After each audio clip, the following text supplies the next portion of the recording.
ඔබට ජේසුස් ක්‍රිස්තුස් වහන්සේගේ නාමයෙන් ඉතා අනර්ග වූ ආශිර්වාදවත් දවසක්.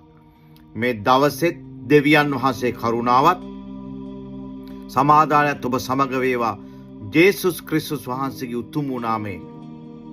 ඉතින් මෙම උදෑසන මේ දවසේ ඔබ මොහොතක් කල්පනා කරලා බලන්න, දෙවියන් වහන්සේ කොතරම් ඔබට ප්‍රේම කරනවද? දෙවියන් වහන්සේ ඔබ කෙරේ සැලස්මක් තියෙන බවද? දෙවියන් වහන්සේ ඔබ සමග ඉන්න බවද ඔබ සිහි කරන්න මේ උදෑසන. මොහොතක් අරගෙන ස්වාමීන් වහන්සේට ස්තුති කියන්න මේ උදෑසන. උන්වහන්සේ කරුණාව අනුග්‍රහය නිසා ඔබගේ ජීවිතේ ඔබට පේන්නේ නැහැ. නමුත් උන්වහන්සේ පුදුම දේ ඔබේ ජීවිතේ කරන්න යනවා. ඉතින් හැම මිනිස්සෙකුටම මේ පොළවේ යම් දුක් විඳීමක් තිබෙනවා. කරදර තිබෙනවා. දැන් ඔබ වචනය අසනකොට මේ උදෑසන ඔබ මෙවැනි දුකක, කරදරයක, මෙවැනි පීඩාවක ඔබ ඉන්න පුළුවන්. නමුත් දෙවියන් වහන්සේගේ වචනයෙන් නිතරම ඔබ ශක්තිමත් කරනවා. මේ දුක පීඩා සියල්ල තියෙන මේ ලෝකේ, මේ මානසික ලෝකේ අපේ කොටස් දෙකක් තියෙනවා. අපේ ආත්මික මිනිස්සයා ඉන්නවා, අපේ මානසික මිනිස්සයා ඉන්නවා. ඉතින් දෙවියන් වහන්සේ වචනේ දෙස අපි බලමු. කුමක්ද උන්වහන්සේ වචනේ සඳහන් වෙන්නේ? 2 කොරින්ති 4 වෙනි පරිච්ඡේදයේ 16 ඉඳලා 18 වෙනකන් අපි මේ පද තුන බලන්න යනවා. මේ ස්ථානයේ කියනවා, එහින් අපි කලාන්ත නොවෙමු. අපේ පිටත මිනිසයා ෂේ වෙන නමුත් ඇතුල් මිනිසයා දවසින් දවස අලුත් කරනු ලබන්නේ. මේ ස්ථානයේ සඳහන් වෙනවා, ඔබට පීඩා එනකොට, ප්‍රශ්න එනකොට, කරදර එනකොට ක්ලාන්ත නොවී සිටින්න කියනවා. එයින් අපි ක්ලාන්ත නොවෙමු. මොන පීඩාවක්, මොන වාතාවරණයක් නිසාවත් ක්ලාන්ත නොවී ඔබ හොඳ සිහි කල්පනාව ඇතුව ස්වාමීන් වහන්සේ තුල සිටිය යුතුයි. අපේ පිටත මිනිස්සයා ෂේ වෙන නමුත් පිටස්තර පේන මිනිස්සයා ඔබ කණ්ණාඩි ඉස්සරහට ගිහිල්ලා බලන්න මේ උදෑසන ඔබට පේන ඔබගේම මූණ. අන්නේ පේන මිනිස්සයා දිනෙන් දින ෂේ වෙනවා, දිනෙන් දින වියකෙනවා. අන්ද ඔබ වයසට යනවා. නමුත් ස්වාමීන් වහන්සේ ඔබ යෞවනකම අලුත් කරන තුලාන්තේ. නමුත් යථාර්ථය තුල ඔබගේ පිටස්තර බලනකොට ඔබ දවසින් දවස වයසට යනවා. කේස් ගස් ඉදෙන්න පුළුවන්. කේස් ගස් හැලෙන්න පුළුවන්. රායුල ඉදෙන්න පුළුවන් පරිමේක් නම්. යම් ශාරීරික වෙනස්කම් සිදු වෙන්න පුළුවන් ඔබගේ වයසත් එක්ක. බාහිර මිනිස්සයා ෂේ වෙනවා.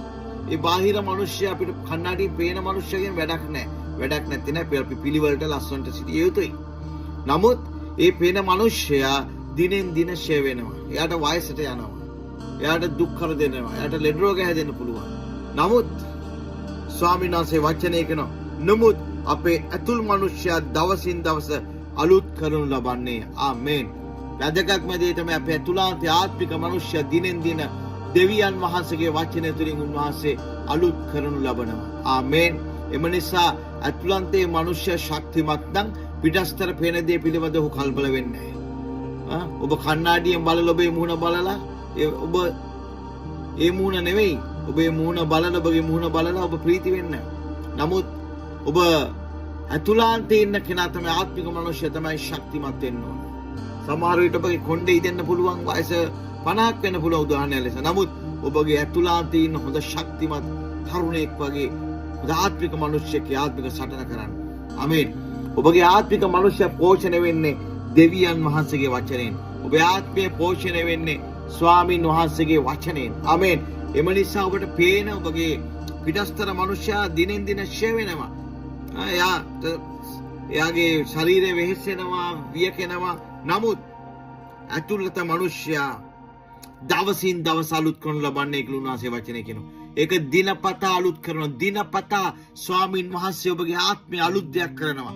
දේ වචනේ ඇසෙනකොට, දේ වචනේ කියවනකොට, සම්බන්ධ වෙනකොට දවසින් දවස ඔබ අලුත් කරන ලැබූ මිනිස්සෙක්. කෙසේනම් දැන් මේ අවුරුද්දේ පළමු මාසෙත් ගෙවිලා දෙවන මාසෙත් දින 14ක් ලබලා. ඉතින් බලන්න උන්වහන්සේ කොතරම් අලුත් කළාද කියලා. ආමේන්. දිනපතා ඔබ අලුත් වූ මිනිස්සෙක්, ඇතුළාන්තයේ අලුත් වූ මිනිස්සෙක්. ඔබ තේරුම් ගන්න, ඊයේ දවසේ ප්‍රශ්නද අල්ලගෙන ඉන්න එපා. ඊයේ දවසේ සිතිවිලි වල අද හිර වෙලින්න එපා. උන්වහන්සේ ඔබගේ ඇතුළාන්තය අලුත් කළ තිබෙනවා. ඔබ තේරුම් ගන්නකොට ඇතුළාන්තය අලුත් වුණ මිනිස්සෙක් කියලා ඔබගේ ජීවිතේ, බාහිර ජීවිතේ පවා ඒකේ බලපෑම දකින්න යනවා. මොහොතකට පවතින අපේ සැහැල්ලු දුක පෙනෙන දේ නොව නොපෙනෙන දේ ගැන බලා ඉන්නව අපට 18 වෙනි පදයෙන් ඉතාමත් වැඩි වශයෙන් සදාකාල තේජසේ භාරයක් සාදා දෙන්නේ කියනවා මොහොතක පවතින දුකවත්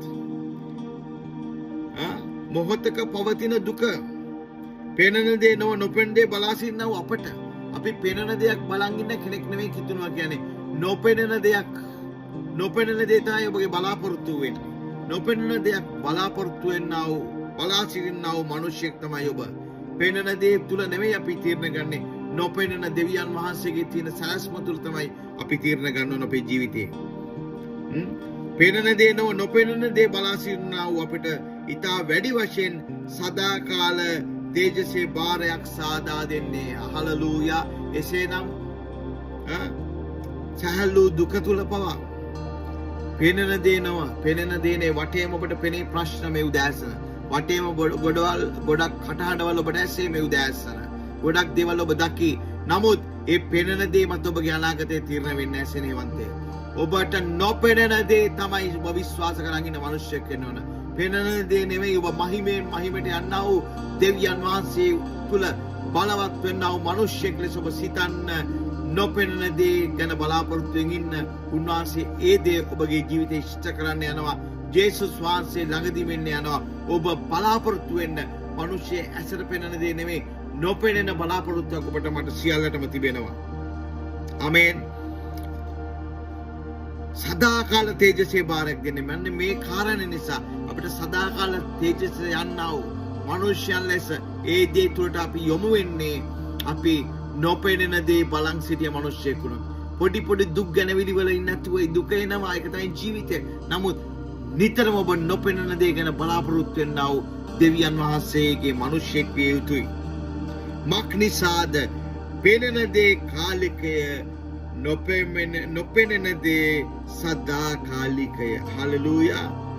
පෙනෙන දේ සියල්ලම කාලිකයි සෙනෙහවන්තයිනි. කිටි කාලයයි බොහොම පහවි යනවා. සුළඟ වැදුනාමෙන් යනවා.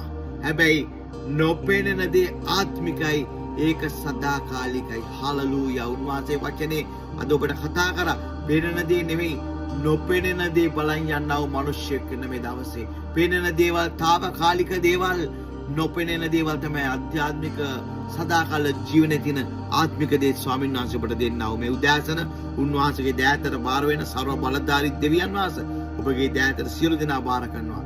ආශිර්වාද කළ මැනව මඟ පෙන්වන ආත්මයන් වහන්සේ පියාණනි ඔබට සියල්ල බාරයි ජේසුස් ක්‍රිස්තුස් වහන්සේගේ නාමයෙන් ආමේන්.